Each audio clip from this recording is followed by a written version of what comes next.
finales hay una distorsión de la arquitectura. Tenemos quistes, que se llama pulmón empanal de Abejas. Todo el pulmón se llena de quistes, se llena de huecos grandes, rodeados por fibrosis, lo que hace recordar al panal de abejas. Hay además hipertensión pulmonar con insuficiencia cardíaca derecha. Los tipos de neumopatías restrictivas tenemos fibrosantes, granulomatosas, eosinofílicas relacionadas con el tabaco y proteinosis alveolar.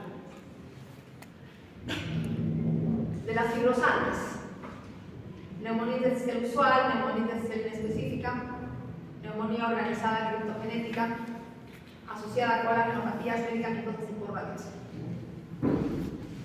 Ya estamos hablando solamente de las fibrosantes.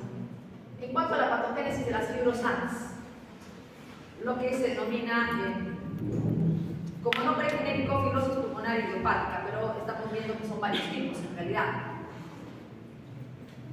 Sucede una predisposición genética dada por mutaciones heredadas del gen de la telomerasa, mutaciones de la sustancia surfactante, mutaciones de los genes que codifican proteínas de la sustancia surfactante, variante de la mucina producida por el tejido pulmonar, que es la MUC5B. Las personas que producen esta mucina, variantes de esta mucina, tienen tendencia a fibrosis pulmonar idiopática.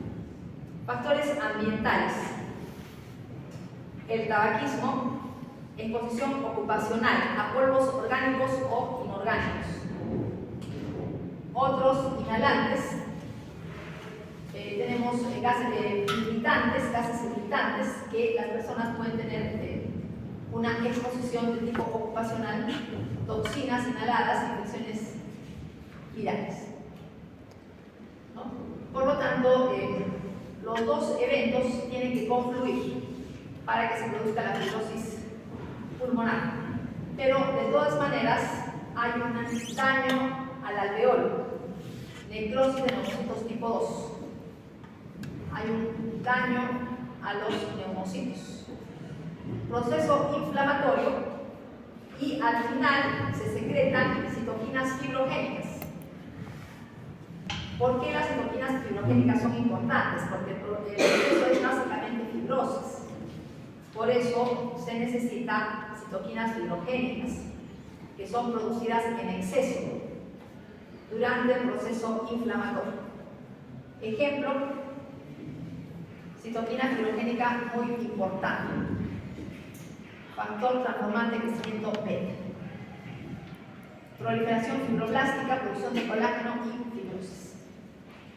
Pero repito, previamente, destrucción de epitelio alveolar, proceso inflamatorio, y recién viene la fibrosis.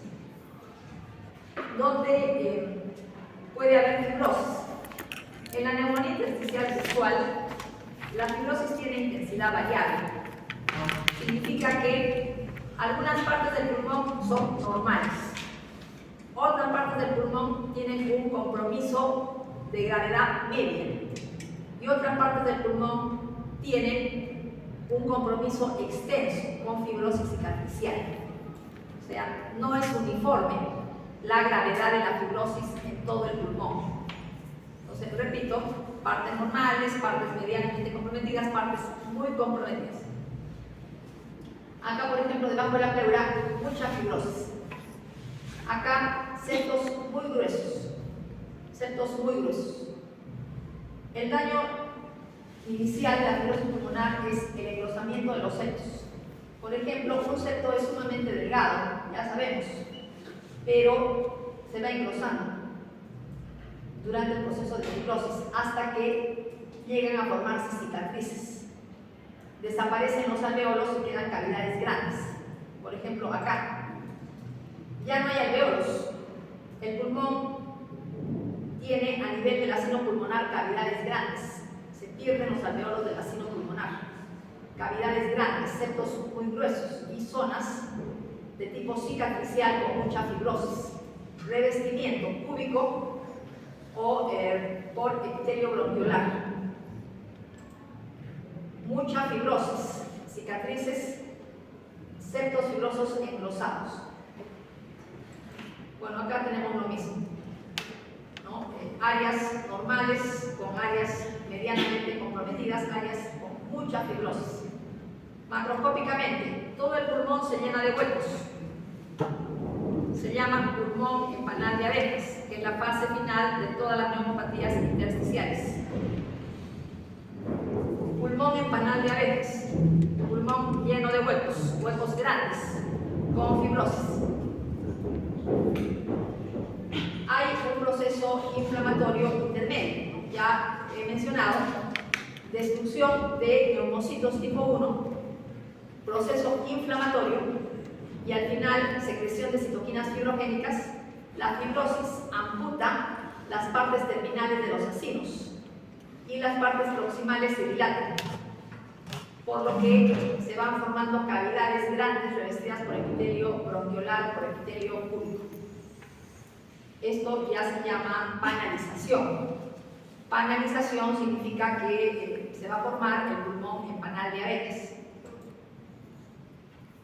Neumonía organizada criptogénica. También es de tipo restrictivo, asociada a infecciones, inhalación de tóxicos, drogas, colagenopatías, enfermedad infecto versus tiene buen pronóstico. Lo típico, cuerpo de Masón. ¿Qué cosa es un cuerpo de Masón? Es una masa de tejido conjuntivo dentro de alveolos o de bronquiolos. O sea, en vías aéreas pequeñas aparecen masas de tejido conjuntivo. Lo que debería estar lleno de aire, porque es alveolo o bronquiolos, es ocupado por masas de tejido conjuntivo, que se llaman cuerpos de Masón. ¿De dónde viene este tejido conjuntivo? Se asume que hay una fibrosis del exudado alveolar. O sea, podemos imaginarnos dentro del alveolo líquido de edema, con proteínas, con células inflamatorias. Si todo eso se fibrosara, aparecería dentro del alveolo una masa de tejido fibroso que sería un cuerpo de Masón. Por eso se llama neumonía organizada, porque se fibrosa el exudado del alveolo y del bronquiolo, y criptogenética porque no se sabe la causa. Los espacios alveolares están llenos de conglomerados de fibroblásticos. De fibroblastos que son cuerpos de Masón, mientras que las paredes alveolares son relativamente normales. Paredes alveolares normales. Acá lo mismo, cuerpo de Masón, pero en bronquiolos, masa de tejido conjuntivo en la luz de los bronquiolos, neumonía organizada. En enfermedades autoinmunes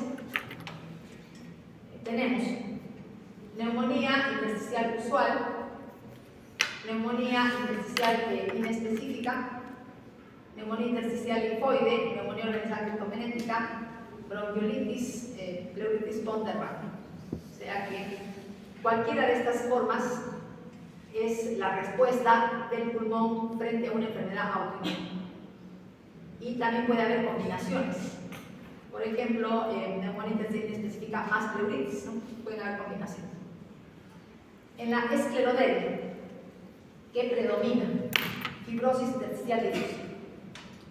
Lupus, neumonía intersticial con pleuritis.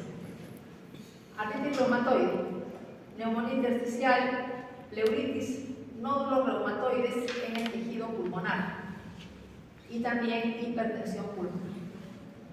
Pasamos a la neumoconiosis.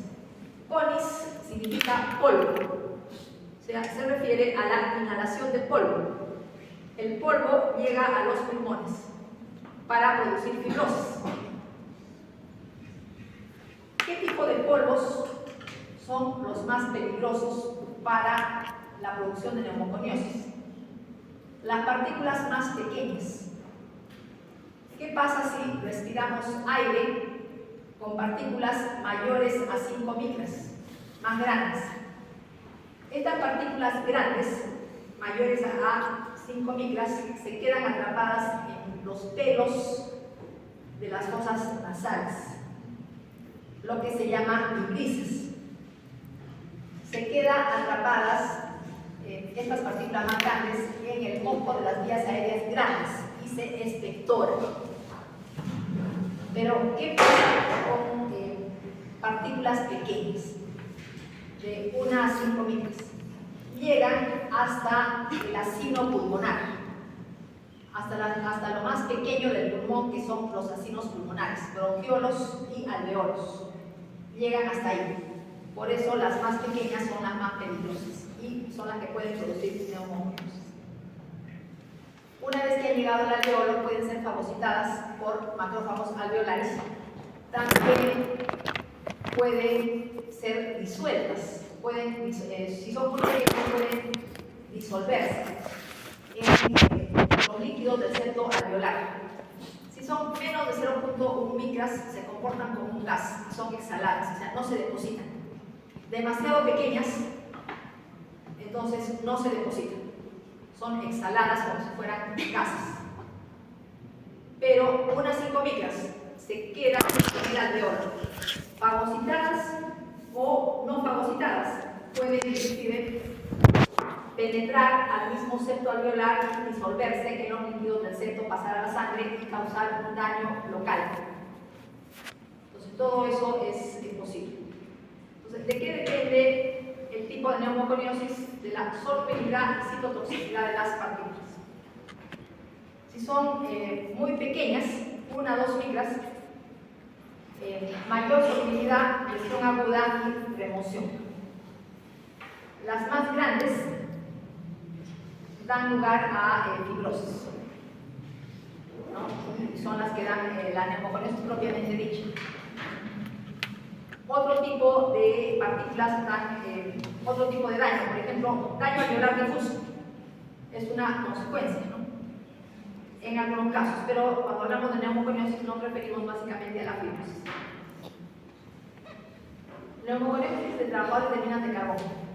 Antracosis simple, antracosis y fibrosis. Nódulos de carbón, fibrosis masiva progresiva y síndrome de Kaplan. Antracosis simple y nódulos de carbón no tienen repercusión funcional. Los pacientes respiran normalmente, no tienen disnea, no tienen taquipnea, no tienen hipoxemia, no tienen intolerancia al esfuerzo, al ejercicio, nada. O sea que no hay repercusión fisiológica. Pero algunos pacientes o algunos trabajadores de minas de carbón de manera idiopática desarrollan fibrosis masiva progresiva. Estos sí tienen una neuropatía restrictiva, pero no son todos, son la minoría que desarrolla fibrosis masiva progresiva. Síndrome de Kaplan significa que el trabajador de minas de carbón tiene artritis reumatoide. Entonces, a la antracosis se suman nódulos reumatoides en el tejido pulmonar. El paciente con artritis reumatoide y que trabaja en una mina de carbón puede tener cualquiera de los 3 casos.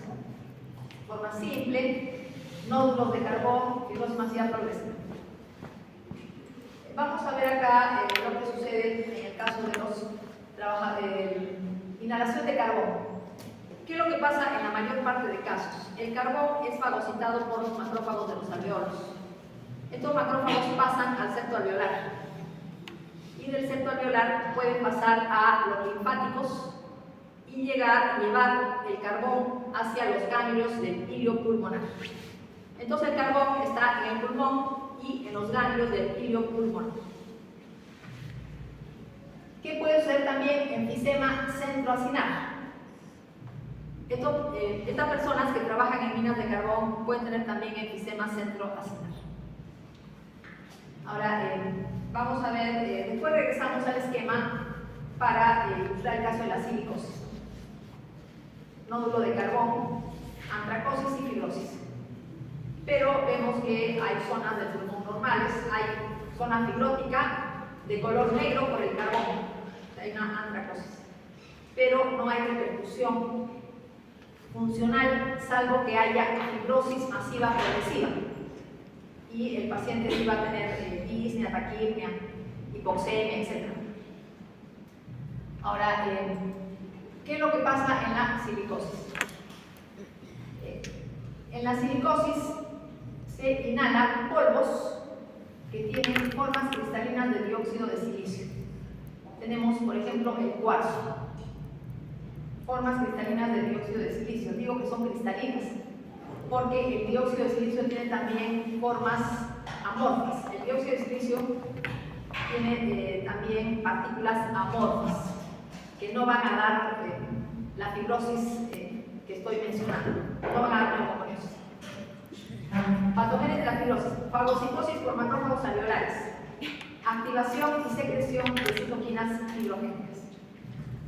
Morfología: nódulos silicóticos, síndrome de Kaplan. Kaplan quiere decir que el paciente tiene una neumoconiosis con artritis reumatoide, por ejemplo. Trabajador de mina de carbón con artritis reumatoide puede desarrollar síndrome de Kaplan. Trabajador que inhala polvos de sílice y tiene artritis reumatoide también va a desarrollar un síndrome de Kaplan. Vamos a ver el esquema. Entonces tenemos los polvos de sílice que llegan hasta el alveolo, son fagocitados. Y estos macrófagos han fagocitado los cristales, los polvos cristalinos de dióxido de silicio, y se activan. Secretan mediadores inflamatorios, pero también citoquinas fibrogénicas. Las citoquinas fibrogénicas son las que causan la fibrosis de la neumoconiosis en la silicosis. Básicamente, la fibrosis en la silicosis tiene forma de nódulos. Se llaman nódulos silicóticos. Neumoconiosis de los mineros de matita, en este caso el cuarzo, que es polvo de sílice, está mezclado con hierro y la fibrosis es de menor magnitud. Silicosis, retracción del lóbulo superior del pulmón por fibrosis y cicatrización. Por ejemplo, acá vemos la parte pigmentada, ¿no? Se ve negruzca, se ve entre negro y azul, que es la parte donde se ha depositado el polvo. O sea, el polvo con cristales de sílice, por ejemplo, cuarzo, las zonas más azules. Pero además hay fibrosis y cicatrización, es una neuropatía restrictiva. Nódulo silicótico. Entonces, la fibrosis es redondeada por fuera, hay más bien una reacción inflamatoria. Nódulo silicótico. El nódulo puede sufrir isquemia y necrosarse también. Otro nódulo silicótico. Tenemos fibrosis, pero es una forma redondeada. Puede haber inflamación igualmente y con microscopio no polarizada el tejido pulmonar puede evidenciar los cristales de sílice, que son las partes brillantes, las que se ven como partes blancas brillantes, es lo que corresponde a los cristales de sílice. Microscopio de luz polarizada, pero es tejido pulmonar. ¿Qué es lo que pasa en la asbestosis? Los silicatos hidratados cristalinos tienen forma de fibra. En la neumoconiosis no tienen forma de fibra. La fibra es una cosa larga, como si fuera una U. Pero los polvos de sílice no tienen forma de fibra, sino tienen más bien formas redondeadas. Las fibras de asbesto pueden tener dos formas. Serpentina. La aguja se enrolla como un resorte y a esta forma se le llama serpentina. Forma serpentina. Por ejemplo, crisotilo. Pero a veces está como una aguja recta. Cuando la fibra tiene la forma de una aguja recta, se le dice que es una fibra tipo anfíbola, como la amosita y clocidolita, y las anfíbolas son las más peligrosas para el pulmón, para la producción de la asbestosis. El asbesto no solamente ataca pulmón, produciendo fibrosis, ataca la pleura, produce placas pleurales, fibrosis pleural difusa y derrame pleural. Lógicamente, fibrosis intersticial y panalización, pulmón en panal de Abeques. ¿Qué tumores causa el asbesto? Mesotelioma pleural, mesotelioma peritoneal y cáncer de pulmón. Son los tumores. Tenemos que la fibra de asbesto queda depositada en el tejido pulmonar, pero no sola. No se ve la fibra sola, sino la fibra se cubre de proteínas y de hierro, también de calcio. Y a esto se llama cuerpo de asbesto. El cuerpo de asbesto no tiene solamente asbesto, tiene al centro la fibra de asbesto, pero por fuera hemos dicho proteínas, hierro y calcio. Tiene los extremos redondeados y una forma arrozariada, como por ejemplo acá tenemos una forma arrozariada también de la fibra de asbesto. A la pleura produce zonas de fibrosis. Por ejemplo, en la parte diafragmática, zonas engrosadas pueden estar calcificadas. Esto es independiente del mesotelioma pleural, independiente de las placas fibróticas. Las placas fibróticas se ven así, la pleura muy gruesa, pleura parietal, pleura visceral muy gruesa por la fibrosis. Sucede por la exposición a asbestos. Tenemos entonces la patogénesis. ¿Qué pasa con la fibra? La anfíbola, que son fibras como agujas, llegan hasta el alveolo, pero se insertan en el intersticio, cosa que no pasa con los polvos de sílice. Es como si se clavaran, las fibras son como agujas que se clavan en el septo alveolar. Es diferente a lo que es el sílice, ¿no? Que es fagocitado. Pero también los macrófagos alveolares fagocitan estas fibras, pero estas fibras son muy tóxicas para el alveolo, para el macrófago. Los macrófagos mueren, pero antes de morir secretan citoquinas inflamatorias y citoquinas fibrogénicas también. Acumulación de cuerpos de asbesto más la fibrosis. O sea, tenemos una fagocitosis constante, activación y muerte de los macrófagos alveolares, producción de mediadores inflamatorios y de citoquinas fibrogénicas. Al final, pulmón en panal de Abeques, que ya hemos dicho, ¿no? Sucede también en la silicosis y igualmente sucede en la asbestosis. En el caso de trabajadores de minas de carbón, solamente en los casos de fibrosis masiva progresiva se tiene pulmón en panal de Abeques.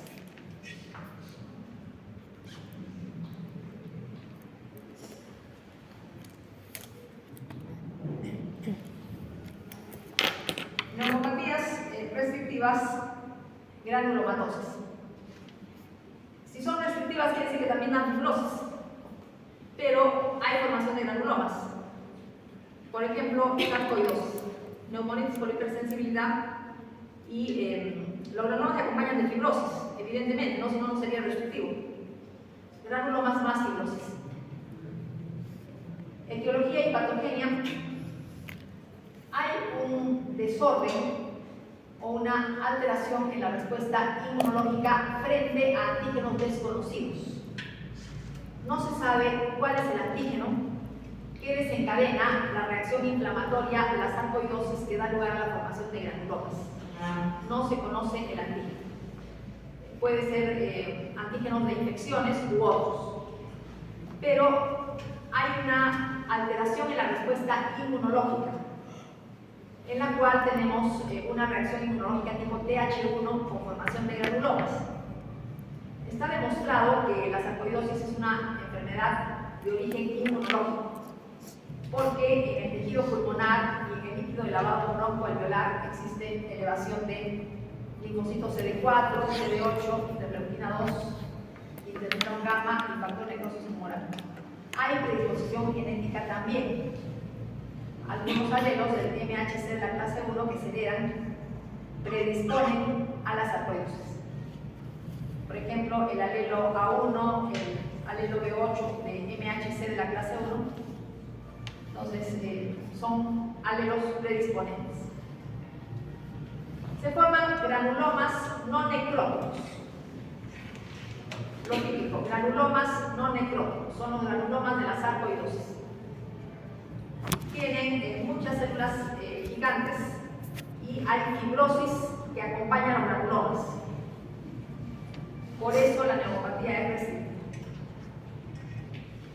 Neumonitis por hipersensibilidad o alveolitis alérgica. Acá también se forman granulomas. Y hay una patogénesis inmunológica. Por ejemplo, definición. Tenemos una reacción alérgica que es igual a la del asma. ¿Cuál es la diferencia? Frente a la reacción alérgica, el paciente con asma tiene broncoconstricción. Frente a una reacción alérgica, el paciente con alveolitis alérgica tiene alveolitis, o sea, inflamación, pero del alveolo. O sea, no tiene broncoconstricción, tiene inflamación del alveolo. Esa es la diferencia, pero es alérgica, igual. En cuanto a antígenos, tenemos, por ejemplo, proteína del heno. ¿Quiénes manejan heno? Los granjeros, en general personas que trabajan en granjas, personas que trabajan en crianza de ganado, personas que trabajan en crianza de aves. Por ejemplo, el heno, que es una especie de paja, tiene unas proteínas que cuando el heno se seca y hay viento, estas proteínas del heno entran al aire en suspensión, quedan suspendidas en el aire. Y las personas que trabajan en esos ambientes respiran ese aire con partículas suspendidas de proteínas del heno, partículas suspendidas de proteínas de las plumas de las aves, partículas suspendidas de las excretas de las aves. Las excretas de las aves, la deposición de las aves puede secarse en el suelo. Y cuando hay viento, parte de esas excretas puede pasar al aire y queda en suspensión, y eso puede ser respirado por las personas que trabajan criando aves y hay una reacción alérgica. Entonces tenemos todo este tipo de antígenos. Tenemos también lo que sucede en las personas que trabajan en torres de refrigeración, por ejemplo, que manejan equipos de aire acondicionado, que tienen reservorios de agua. En esos reservorios a veces hay una contaminación con bacterias termófilas que producen esporas. Y de esas esporas del agua del reservorio, en equipos de aire acondicionado, puede haber una aerosolización. Pero el hecho es que pasan del agua al aire, se forma como una especie de aerosol de esporas de bacterias termofílicas y las personas pueden respirar eso, dando lugar a una alveolitis alérgica. Entonces son varios tipos de antígenos. La patogénesis, reacción de hipersensibilidad tipo 2, 3 y 4. Quiere decir que se forman anticuerpos y en la reacción de hipersensibilidad tipo 4 se forman granulomas. Anticuerpos y granulomas es, el resultado de la reacción de hipersensibilidad, pero también hay la producción de, es una reacción alérgica en el sentido de que sucede por consecuencia de la inhalación de alergenos, solamente que no hay broncoconstricción como ya lo he explicado. En cuanto a la morfología, inflamación de la vía aérea pequeña. Lo típico es que se inflama la vía aérea pequeña, por eso dice alveolitis. ¿no? Y hay formación de granulomas, puede evolucionar hacia pulmón empanal de abejas. Ese es el problema, que puede evolucionar hacia pulmón empanal de abejas. Tenemos acá en la neumonitis por hipersensibilidad, forma aguda y crónica. En la forma aguda tenemos básicamente una reacción frente a los polvos inhalados. Ya hemos dicho los tipos de polvos, ¿no? Proteínas de heno, etc. Y la persona está ya sensibilizada, tiene ya anticuerpos frente a todo lo que se inhala en las personas que viven en granjas, por ejemplo, agricultores, etc. Cuando ya se han producido anticuerpos, la persona ya está sensibilizada. Y cuando nuevamente viene a ingresar el antígeno, entonces tenemos un proceso de fijación de complemento con un proceso inflamatorio local en la vía aérea pequeña. Tenemos un proceso inflamatorio agudo. Sería neumonitis aguda por hipersensibilidad, pero básicamente inflamación de la sinopulmonar, o sea, vías aéreas distales como alveolitis y bronquiolitis. Pero también tenemos la forma crónica. La forma crónica es la que da lugar al pulmón empanal de abejas, la que da lugar a la fibrosis intersticial. Igualmente tenemos la inhalación. Pero acá hay un parasitón de los polvos con secreción de citoquinas hidrogénicas y también mediadores de la inflamación. Las citoquinas hidrogénicas, producidas por los alveolos, por los macrófagos que fagocitan los polvos, dan lugar a la neumopatía restrictiva con pulmón empanal de abejas. Microscópicamente podemos tener granulomas, no células gigantes, inflamación en el acino distal, o sea, en la zona de los centros alveolares. Granulomas intersticiales e inflamación crónica intersticial. Vamos a terminar la clase de hoy hablando de proteinosis alveolar. Proteinosis alveolar es un proceso en el cual se acumula surfactante en el alveolo. El surfactante no tiene por qué acumularse. El surfactante es fagocitado por macrófagos alveolares. Y los macrófagos alveolares degradan, desintegran el surfactante. Entonces, el alveolo tiene que estar lleno de aire. Tiene surfactante. Eso es lógico, pero no está lleno de surfactante. Los macrófagos degradan, lo degradan. El surfactante normalmente está todo el tiempo produciéndose. Los neumocitos tipo 2 todo el tiempo producen surfactante. Y aún así nunca se acumula, salvo que haya proteinosis alveolar. Hay formas adquiridas, se trata de trastornos autoinmunes, hay anticuerpos contra el factor estimulador de colonias, granulocito macrófago, formas hereditarias con mutaciones del factor estimulador de colonias de granulocito macrófagos o su receptor, y formas secundarias, en la cual hay un deterioro en la función del macrófago alveolar. Las causas de la forma secundaria, inmunodeficiencias, trastornos hematopoyéticos, silicosis aguda. La silicosis aguda se acompaña de proteinosis alveolar. La silicosis crónica da lugar a nódulos silicóticos, neoplasias malignas, intolerancia a la proteína lisinúrica, en la que hay alteración en el transporte de aminoácidos. ¿Qué es lo que sucede? Se llena un material eosinófilo todo el alveolo, ya no hay aire, todo el alveolo se llena de surfactante y es eosinófilo, se llama proteinosis alveolar. El surfactante es un material que tiene proteínas y tiene grasas. Entonces no hay distensibilidad pulmonar por la proteinosis, por eso es una neumopatía restrictiva. Nos vamos a quedar acá, continuamos el día viernes. Finaliza entonces la grabación.